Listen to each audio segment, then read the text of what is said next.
నా క్లయింట్స్‌కి cool drinks avoid చేయడానికి మంచి ఆల్టర్‌నేట్ సజెషన్ ఇస్తే, దానికి వీళ్ళు చూడండి కేజ్‌లో కొనుక్కెళ్తున్నారు.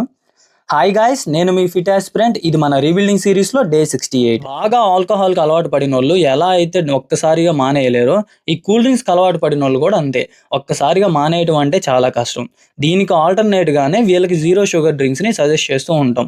అలాగే ఈ జీరో షుగర్ డ్రింక్స్ నుంచి కార్బోనేటెడ్ వాటర్‌కి, కార్బోనేటెడ్ వాటర్ నుంచి plain water, butter milk, coconut water ఇలా చేంజ్ అవ్వాలి. అంతేగాని ఈ zero sugar drinks full safe అనుకోని అక్కడే స్టక్ అయిపోయావంటే ఇది చాలా పెద్ద ప్రాబ్లమ్ అవుతుంది. చెప్తా విను. జనరల్‌గా నేను నా క్లయింట్స్‌కి గానీ, ఫ్రెండ్స్‌కి గానీ ఫస్ట్ సజెస్ట్ చేసేది ఏంది అంటే, ఈ కూల్ డ్రింక్స్ నుంచి డైవర్ట్ అవ్వటానికి ఫస్ట్ స్టెప్‌గా జీరో షుగర్ డ్రింక్స్‌కి డైవర్ట్ అవ్వమని చెప్తాను. ఎందుకంటే నార్మల్ కూల్ డ్రింక్స్‌లో షుగర్ చాలా ఎక్కువ ఉంటుంది. ఒక బాటిల్‌లోనే హ్యూజ్ షుగర్ ఉంటది. డైలీ తాగితే బాడీలో ప్రాబ్లమ్స్ స్లోగా స్టార్ట్ అవుతాయి.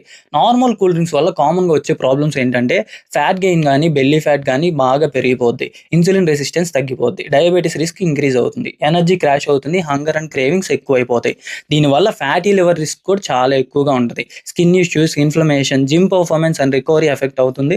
ఎపిటైట్ కంట్రోల్ కూడా స్పాయిల్ అయిపోతుంది. డైట్లో ఉన్నప్పుడు ఎస్పెషల్లీ లిక్విడ్ క్యాలరీస్ వల్ల ఫ్యాట్ లాస్ చాలా స్లో అయిపోతుంది.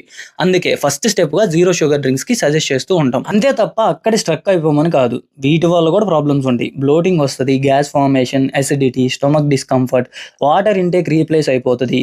స్వీట్ టేస్ట్ ఏమో ఎడిక్షన్ అస్సలు కంట్రోల్ అవ్వదు. ఎందుకంటే ఈ ఆర్టిఫిషియల్ స్వీట్నర్ వల్ల ఆ స్వీట్ ఎడిక్షన్ అనేది కంటిన్యూ అవుతూనే ఉంటుంది. సరే, ఈ జీరో షుగర్ కాకుండా సోడాకి కన్వర్ట్ అవ్వమన్నాం కదా అని చెప్పేసి దాన్ని కూడా అలాగే కంటిన్యూగా తాగుతూ ఉంటే ఏమవుతుందో తెలుసా? ఒకేషనల్గా అయితే ఓకే, కానీ నువ్వు డైలీ దానికి అడిక్ట్ అయిపోతే దీనివల్ల కూడా ప్రాబ్లమ్స్ ఉంటాయి.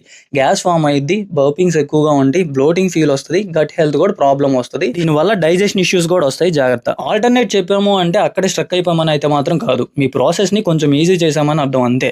సమ్మర్లో హైడ్రేటెడ్గా ఉండడానికి చాలానే ఉన్నాయి. మంచిగా వాటర్ తీసుకోండి, బటర్ మిల్క్ తీసుకోండి, కోకోనట్ వాటర్ తాగండి, బాడీని హైడ్రేటెడ్గా ఉంచుకోండి. మీ ఫ్రెండ్స్లో కూడా నాకు ఆ కూల్ డ్రింకే కావాలనే వాళ్ళు ఉంటారు కదా, అలాంటి వాళ్ళని ఈ రీల్లో ట్యాగ్ చేయండి, వాళ్ళకి షేర్ చేయండి. ఈ రోజుకి ఇంతే మరి.